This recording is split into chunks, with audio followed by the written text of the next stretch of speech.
ሰላም ወርቁ እንዴት አለ? የት ነው ያለነው? ሰላም እንደምን ዋላችሁ? ዛሬ ያለነው እንግዲህ ኦክስፎርድ ዩኒቨርሲቲ ባዘጋጀው አፍሪካን ኮንፈረንስ ላይ ነው ያለነው። ብዙ መሪዎች አሉ፣ ሴራሊዮን መሪዎች አሉ፣ ብዙ ቢዝነስ ሜከሮች አሉ። እንግዲህ ዛሬ እዛ ነው የተገኘነው።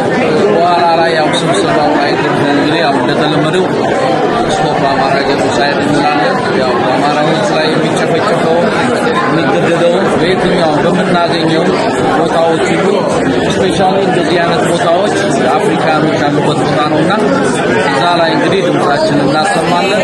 ትግላችን ይቀጥላል። ባገኘነው ቀዳዳ ባገኘነው ቦታ ሁሉ የህዝቦቻችንን መገደል ለኢንተርናሽናል ለአፍሪካኖች ነው እናሳውቃለን። ስቶፕ አማራ ጄኖሳይድ ይቀጥላል። እንግዲህ ድል ለአማራ ህዝብ ድምጻችንን እናሰማለን። ስፔሻል ገስት የምናውቀው እዚህ የመጣ አለ?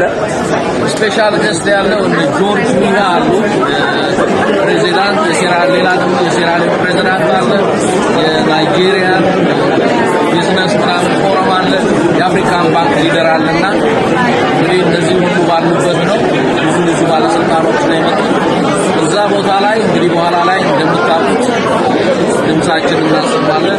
የአማራ ህዝብ እየተገደለ የአፍሪካን መሪዎች የአፍሪካን ቢዝነስማኖች ዝምታቸውን እንዲሰሩ እዚህ ላይ መተን እናገራለን። እንግዲህ ባገኘነው ቀዳዳ የህዝባችንን መገደል መጨፍጨፍ እናሳውቃለን ማለት ነው። ድል ለአማራ ህዝብ። እናመሰግናለን ወንድማችን። ሰላም መሳይ፣ እስቲ ዛሬ የተገኘበትን ቦታ እስቲ ቀጥል። ኦኬ፣ አመሰግናለሁ። የተገኘነው በኦክስፎርድ የአፍሪካ ኮንፈረንስ ነው። እዚህ በመጣንበት ምክንያት ያው እንደሚታወቀው በሀገራችን ኢትዮጵያ ወገኖቻችን የአማራ ህዝብ እየተጨፈጨፈ ይገኛል። በትናንትናው ዕለትና የድሮን አታክ በእናቶቻችን በህፃናት የአብይ አገዛዝ እያደረገ ስለሚገኝ እንደነዚህ አይነት ኮንፈረንሶች ላይ እየተገኘን ያለውን ነገር ለማሳወቅ ነው እዚህ መጣ ያገኛቸው ወይንስ ደግሞ የምታስተላልፈው ሜሴጅ? አዎ ያው እንግዲህ እዚህ የመጡት የአፍሪካ የባንክ ኦፍ አፍሪካ ሲኢኦ ነበረ፣ የሴራሊዮን ፕሬዚዳንት እንደው ኮልጁሃ እና የናይጄሪያ ፕሬዚዳንት እዚህ ተገኝተው ነበረና እንዲሁም ብዙ ኢኖቬተሮች እና አቅም ያላቸው ተገኝተው ነበር እና እዚህ ላይ የመጣ ነው። በኢትዮጵያ ምንም አይነት ሪፕሬዘንታቲቭ አልተገኘም። ይሄ ራሱ ኢምባራስ ያደርጋል። ኢትዮጵያ በአሁኑ ሰዓት ያለችበት ስታተስ ከ3 ቀን በፊት በወጣው IMF ባወጣው ሪፖርት 50 ቢሊዮን ዶላር ዴት ያለባት ሀገር ነው። ይሄ ዕዳ እያለብን 12 ቢሊዮን ዶላር የኤርፖርት ፕሮጀክት ይዘን እንሰራ፣ እንዲሁም ደግሞ በ500 ሚሊዮን ዶላር የአንድ የግለሰብ የዲክታተር የአብይ አህመድ ቤተ መንግስት እያሰራ ያለበት አለ እና ይሄን ነገር ለዓለም ህዝብ ማሳወቅ ግዴታችን እንደ ኢትዮጵያውያን ይሄንን ባለንበት ነፃነት ተጠቅመን ማድረግ የኛ ግዴታ ነው እና ይሄንን ድል ለመጠቀም ነው የተገኘነው። እናመሰግናለን መሳይ። እንግዲህ ትግላችን ይቀጥላል። እናመሰግናለን። ስቶፕ አማራ ጄኖሳይድ። ቀጥል። ሰላም እንዴት አላችሁ? የምንገኘው በኦክስፎርድ ከተማ ነው። ኦክስፎርድ ዩኒቨርሲቲ የተገኘንበት ምክንያት ለወገናችን ለአማራው ህዝብ ድምጽ ለመሆን ነው። እንደሚታወቀው ባለፉት 8 ዓመታት ህዝባችን በአብይ አገዛዝ ቀን በቀን እየተጨፈጨፈ ሰቆቃ እየተቀበለ ይገኛል። ይሄን ለማስቆም እኛ ኢትዮጵያኖች አማሮች ከወገኖቻችን ጎን መቆም ግዴታችን ነው።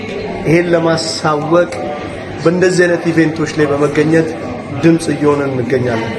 የዛሬው እዚህ ኢቨንት ላይ የተገኙት የሴራሊዮን ፕሬዚዳንት፣ የቼር ፐርሰን ኦፍ አፍሪካን ባንክ፣ የጋና ቫይስ ፕሬዚዳንት እና ሌሎችም ትልልቅ ኢኖቬተሮች ተገኝተውበታል። እዚህ ቦታ ላይ ውስጥ ገብተን ለወገናችን ድምጽ ሆነናል። ስለሚካሄደው ጭፍጨፋ ኢትዮጵያ ምን ያህል ዴት እንዳለባት ከ50 ቢሊዮን ዶላር በላይ ዴት ያለባት ሀገር መሆኗን የወርልድ የፋይናንሻል ኢንስቲትዩት ከ3 ቀን በፊት አፕዴት አድርጓል። ይሄ ዕዳ ባለብን ሁኔታ የአብይ አህመድ መንግስት ለፐርሰናል ዩዝ ቤተ መንግስት እየገነባ ይገኛል። ይሄን ለመቃወም ህዝባችን ከኛ ሊቆም ይገባል። ለንደን ፋን ከሌሎች የአማራ ተቋማት ጋር በመሆን በዩናይትድ ኪንግደም ሰላማዊ ሰልፍ ሜይ 23 አዘጋጅቷል። እዚህ ላይ ለመገኘት ቀነ ቆጠሮ ይዘን እንገኛለን። እናንተ ኢትዮጵያኖች ጉዳይ አማራውያን እዚህ ቦታ ተገኝታችሁ ለህዝባችን ድምፅ ሁኑ እንላለን። የአማራ ህዝብ ያሸንፋል። ስቶፕ አማራ ጀኖሳይድ። ቴንክ ዩ መሳይ። ሰላም ጋይስ፣ በድጋሚ እንደምን ዋላችሁ፣ በያላችሁበት እንደምን አመሻችሁ። እንግዲህ ዛሬ እዚህ ቦታ ላይ ተገኝተናል። ያው ስብሰባው ላይ ተገኝተናል። ስልክ ስለማይገባ መናገር ያለብንን ወገኖቻችን ድምፅ አሰምተናል። 3-4 ፕሬዝዳንቶች ነበሩ። ኦክስፎርድ ነው የአማራውን መገደል መጨፍጨፍ አሳውቀናል። እንግዲህ ፕሮግራሙ ነገም ይቀጥላል። እንግዲህ ድል ለአማራ ህዝብ፣ ድል ለአማራ ህዝብ። በድጋሚ በ23 ለንደን ታላቅ ሰላማዊ ሰልፍ አለን።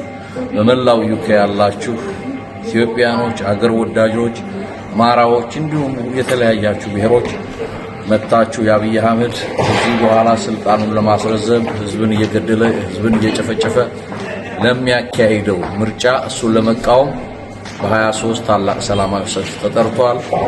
ሁላችሁም እንዳትቀሩ፣ ሁላችሁም መጣችሁ ለህዝቦቻችሁ ድምፅ ሁኑ። በ23 እንገናኛለን። እንግዲህ ድል ለአማራ ህዝብ። ይሄ ነው ያለው። እናመሰግናለን ወንድማችን ወርቁ። አሪፍ ነው። I'll start there. And also what you said about leapfrog. So I agree with the sort of leapfrog premise in Africa, except I think sometimes when it's coming from the global north, I don't think it kind of works because they say it in a very cursory way. Yeah, Africa can leapfrog. The point is you can leapfrog some things, but you can't leapfrog other things. And I'm not sure I agree with the sort of strong